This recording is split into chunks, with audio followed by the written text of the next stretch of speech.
If you were at all confused about how to balance writing for SEO versus writing for customer persuasion, I've got all my best tips and we're starting right now. If you want to transform your website into a customer or lead generation machine, I'll show you all my best tips, tactics, and secrets to get there fast. Let's dive in.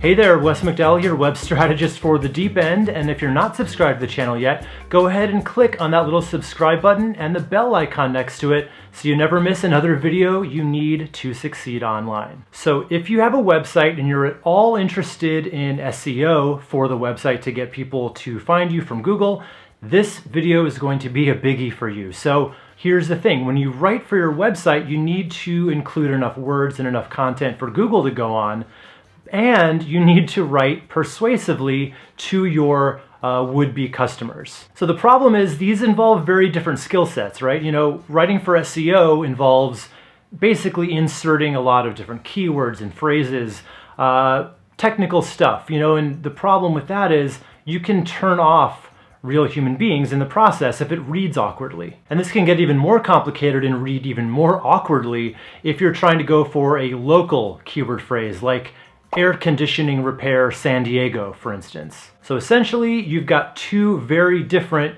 competing agendas. So how do you write a web page that gets traffic from Google to convince your customers that they want to work with you? And before we get started, I should mention that this video is mostly going to be talking about your homepage or your service offering landing pages. We're not really talking so much about blog posts or articles in this video, so keep that in mind. So in this video, I'm going to go over exactly what it takes to write a web page like that that's both SEO friendly and convincing, and I'm also going to show you a particular order that I recommend you work in to maximize the effectiveness. And at the end of the video, I'm actually going to share with you one tactic that I like to use that's really helpful in working in those local phrases like I talked about in a way that reads actually pretty naturally. I came up with it a while ago and I've been using it ever since, and I'll tell you exactly how to do it at the end of this video. So let's talk first about order. You know, there are two ways you could go here. You could basically write for SEO and then layer in those persuasive elements on top of it,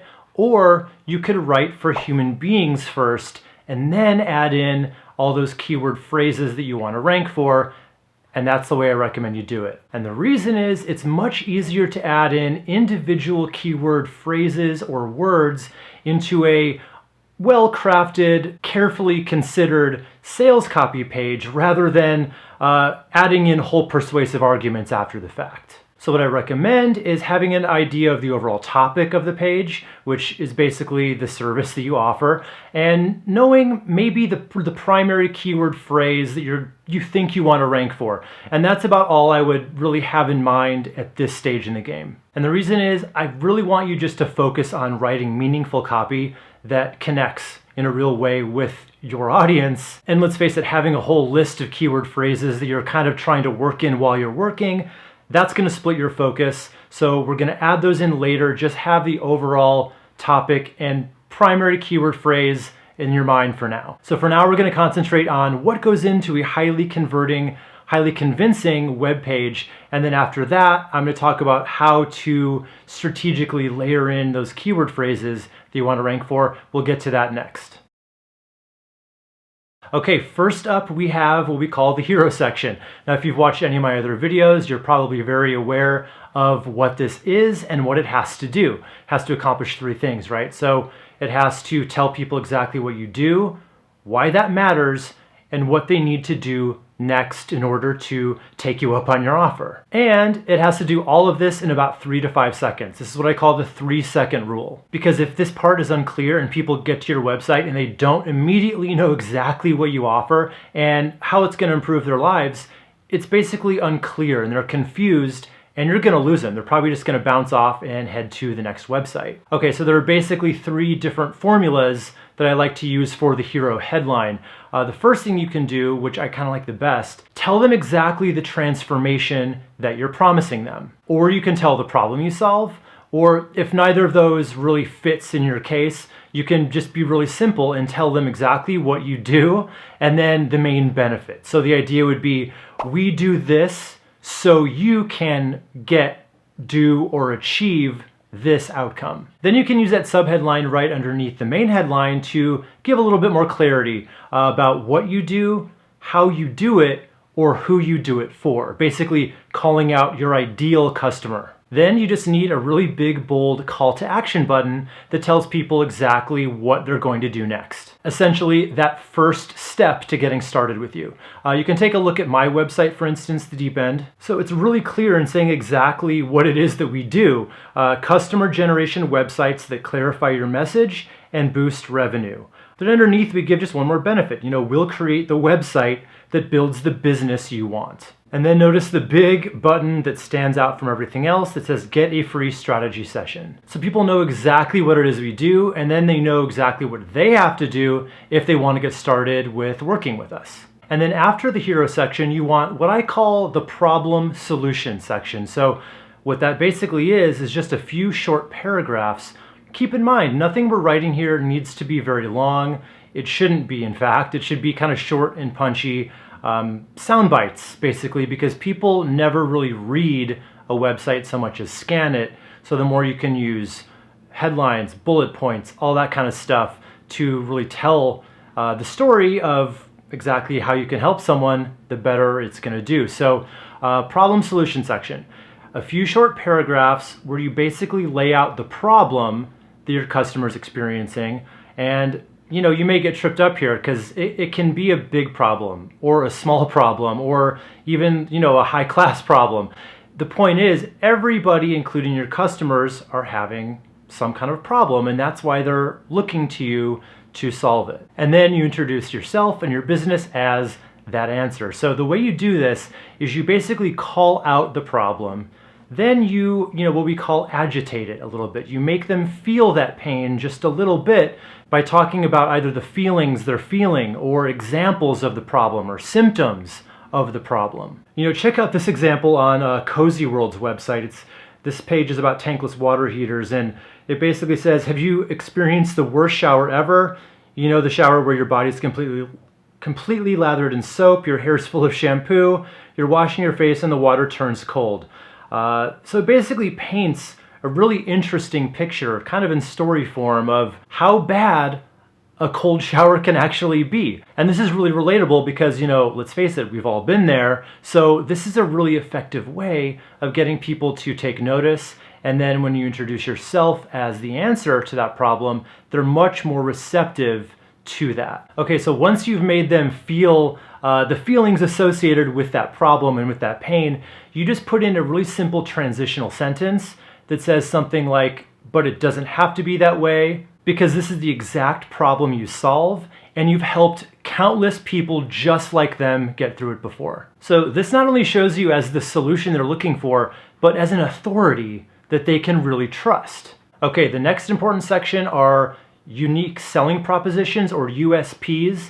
You can also think of these as the benefits of working with you. So what I want you to do is think of those three main benefits that people get as a result of what it is you offer them. Now, these aren't features like a 37-point inspection or a free lifetime warranty. Think of benefits basically in 4 different categories. Will it make me rich or save me money? Will it make me beautiful? Will it make me happy or healthy? Or will it save me time? So brainstorm all the benefits that fall into these categories and narrow it down to your top 3 choices. Or I should say the 3 that are going to be the most meaningful to your customers. Just give each one a title or a headline, and then a really short sentence that just gives a little bit more context to what exactly that benefit is. So we can look at Cozy World again as an example. Each of these fits one of the benefit categories. No hidden costs is basically saving money. Done right the first time is essentially saving time. And the comfort guarantee. That basically adds to peace of mind, which essentially falls under that happiness umbrella. Next, we can kind of do the flip side of the benefits, which is listing out the specific features they're going to get. So up till now, pretty much everything we've talked about really appeals to the emotional state of the customer, which is actually a good thing. No matter how logical someone thinks they are, just about every buying decision is based on emotion first and then backed up by logic.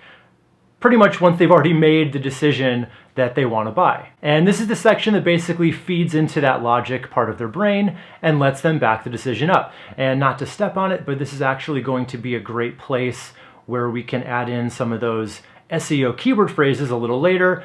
We'll put a pin in that until later. So now's the time to think of that 30-day money-back guarantee or customer support, customized blueprints, anything you can think of that would basically sweeten the deal for a customer. Narrow it down to no more than 10 and just put it in a simple bullet list with a headline. All right, the next section is the transformation statement. So one of the most powerful ways of getting a customer on board with what you can do for them is by telling them exactly where you're going to take them. You know, something like, when you work with us, you're going to go from this before state to this other happier, healthier, richer, possibly after state. You know, if you're a financial advisor, you'd include one short paragraph talking about how when they work with you, you'll go from nervous and fearful about your retirement to confident and empowered about taking that next step with your life. And again, that's just one paragraph and one headline.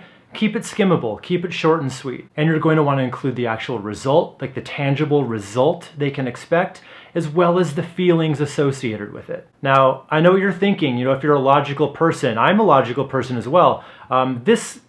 Talking a lot about the emotional stuff and the touchy-feely stuff can sound a little new agey, right?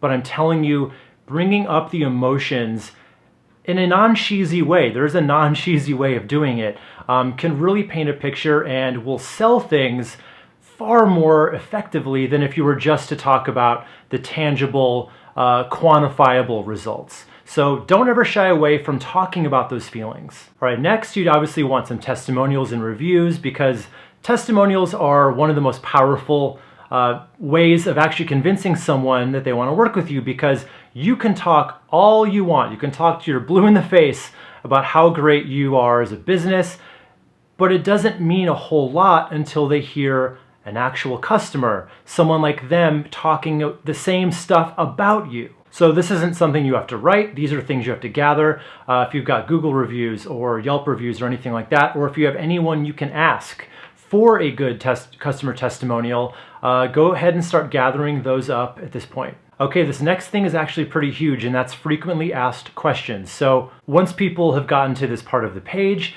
they're essentially trying to check everything off in their mind about if they want to work with you. They're already interested. Now they need to know a few more details. So think about all the questions that you legitimately get asked all the time, as well as a few objections that you get for your company, or that you think you might get if you're new. And for a homepage or a service-specific landing page, I generally like to have about 6 FAQs, and you can always add more to your dedicated FAQ page. Okay, so that is what goes into actually writing a compelling, convincing, persuasive homepage or service page. So now it's time, once you've got that all written out in the different sections that we talked about, now it's time to start doing a little bit of keyword research to find those keywords and phrases that you want to rank for.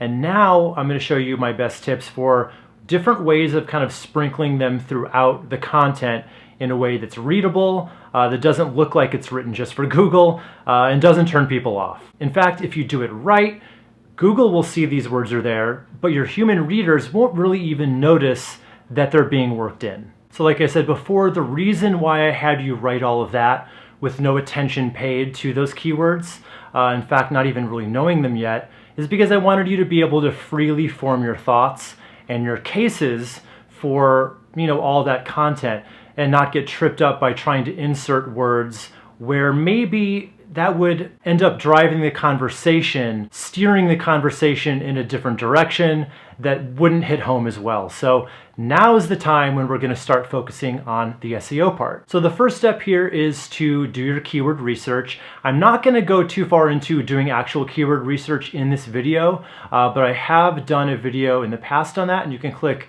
right up here to get that. There's a ton of tools out there that can help you with keyword research. The one I talk about in that video is KW Finder. I like them. You can also do the Google Keyword Planner tool, which works fine as well. Or you could probably go on Upwork and have an SEO expert kind of do that research for you if you don't want to take it on yourself. So for each page that we're talking about here, let's say you have a home page and a couple service landing pages. For each page, what you want ideally is one primary keyword phrase. That's usually the one that kind of gets the most traffic, and you have a decent chance for actually coming out on top. So have that primary keyword phrase on hand, and then you can also go for about 5 secondary keyword phrases. And they should all be fairly closely related. And here's what that might look like, between a primary phrase and then some secondary ones. They should all be basically in the same family. Anything that falls outside of that should probably get its own dedicated landing page with its own set of keyword phrases. Next, you want to get a set of related or theme words that you can use on the site as well.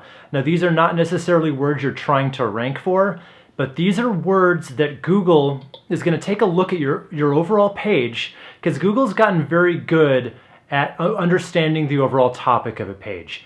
Used to be that the more you would kind of just shove in that keyword phrase over and over again, that's how they knew that that's what your page was about. These days, it's a little different. They're a little smarter. They've got the AI going for them now. They basically know what your page is about, and they also know what kind of words and phrases and other kind of mini topics within that do they expect to see on a page of that topic. For instance, a page about catering would probably have words like food, menu, vegetarian, banquet, wedding. Having these words on your page basically tells Google that you have a really comprehensive and well-rounded page on that topic. So to find these words, we're going to go over to lsigraph.com. You're just going to enter in the keyword phrase, the primary keyword phrase you want to rank for, and then they're going to give you a whole list of other theme words that they've identified that Google probably expects to see on your page. Now, not all of these are going to be winners in your case. You're not going to want to necessarily use all of these phrases, but find the ones that actually make sense and make a list of those as potential words that you could possibly try to sneak in your copy somewhere if it makes sense. So take this list and also think of synonyms. Those synonyms will come in really handy if you're writing things out and you don't want to get too repetitive by using the same word over and over again. Okay, so now you've got the list of keyword phrases, primary and secondary. You've got the related theme words, and you've got your copy for your page. So now your mission is to look for opportunities where you can insert those keyword phrases and those theme words in a way that reads well and makes perfect sense. And I'll give you a few general things to kind of keep in mind as you're doing this. You're really going to want to try to work in your primary keyword phrase into your main headline, otherwise known as the H1 tag, it's a little technical, or a subheader on your site somewhere, otherwise known as the H2. The reason being these headlines, particularly the H1 tag, basically has the most weight to the page. So if that keyword phrase is in there exactly as you want to be found for in that H1, that's a really good signal. The second best chance would be that H2 tag. However, if you can't make this work in a natural way, because I always recommend, if you have to make a choice between writing for SEO and writing for human beings, always choose writing for your customers. So if you can't make your primary keyword phrase work in your H1 or H2, the next best choice would be to go with a secondary keyword phrase that might make more sense, or at least a related theme word. Making it an exact match is going to get a better SEO result, but if it reads awkwardly, it's going to look spammy and it's going to be less persuasive to the people that actually come to your site. Next general tip. So basically, Google puts more weight on stuff more toward the top of the page, more toward the beginning of the page. So the more you can work in some of these keyword phrases toward the beginning of your page, the better. Specifically, the first couple paragraphs. Having said that, don't overdo it and don't cram it full of keywords in a way that doesn't look natural. After the first couple paragraphs, you can make less of an emphasis on adding in these keyword phrases. However, as you go down the page, if you see perfect opportunities, or at least good opportunities to put in any of these keywords or theme words, go for it. Also, all those subheadlines on your page are also really good opportunities to put in keywords because, again, they count for more than paragraph text. So anytime you can sneak in a keyword phrase or a theme word into a headline, that's going to be your best bet. So don't waste those opportunities. You know, a lot of times I see really generic subheadings like frequently asked questions or what our customers are saying. So look at those generic headlines and ask yourself, how can I make these more relevant to the page? You know, you could turn that testimonial headline into whether catering weddings or corporate lunches, our customers have lots to say. Or when choosing an HVAC contractor, we know you have questions, we have answers. And remember before I said how that features list is a great way to add in some extra keywords. So revisit that section and see what opportunities do you have there to add in some keyword phrases. That's generally a pretty easy place to sneak some in. And the same thing goes for the FAQ section. You know, just read it and see what opportunities do you have to replace a more generic word with a more specific one, or just add a specific word into the mix. And right now I'm sure you're probably thinking, okay, how many times do I have to add these words into my page? And unfortunately, there's no definitive answer here, but I'll give you a few rules that I kind of try to go by. So let's start with that primary keyword phrase. I like to use that, 2 or 3 times in the body copy somewhere, as well as once in a header. That H1 or H2, definitely use it once in either one of those places if you possibly can. Try to use all your secondary phrases 1 or 2 times each, just in the body copy or in headlines if possible. And use those theme or related words wherever it makes sense throughout the page. I'm sure you'll find lots of opportunities to kind of insert those in places that make sense. So keep in mind, do it as much as you can while it still reads well and does not look like spam. Just go with your gut here. Read it. If it feels unnatural, if it looks unnatural, use a synonym instead, or you can just remove that instance altogether. Because not only is keyword stuffing a huge turnoff for your customers, Google actually has algorithms devoted to this. So they know if you're trying to game the system and over-optimize the page, and you'll actually get penalized for it if you go too far. Oh, you better believe that's a pattern. Okay, so before we wrapped up, I did promise you a cool tip that I came up with a few years ago that I used to work in a local keyword phrase in a really natural way. So let's say your keyword phrase is tax prep Dallas. Here's what a lot of people would probably do with that. Tax prep Dallas, Kingston accounting. Well, that pretty much looks like it's just going right for Google rankings with no thought whatsoever put on conveying a benefit or anything for your customer. So here's the simple wording trick that I use. Affordable tax prep Dallas trusts for higher refunds and no surprises. You can say things like trusts, counts on, goes to, anything like that. This works great in a headline or in body copy, so I give you full permission to steal that trick before your competition does. But now I want to hear from you, and I want to know if you have any questions about anything we've covered here today, or if you have any extra tips that maybe I didn't cover. So go ahead and leave anything like that in the comments below, and I will read through everything. And if you're not subscribed to the channel yet, go ahead and click on the circle icon right over here to subscribe. And I have so much more to teach you. We've got so many videos on this channel, all dedicated to web success. So go ahead and click on either of these videos, and we can keep on learning together. All right, I'm Wes McDowell for The Deep End, and I'll see you in our next video.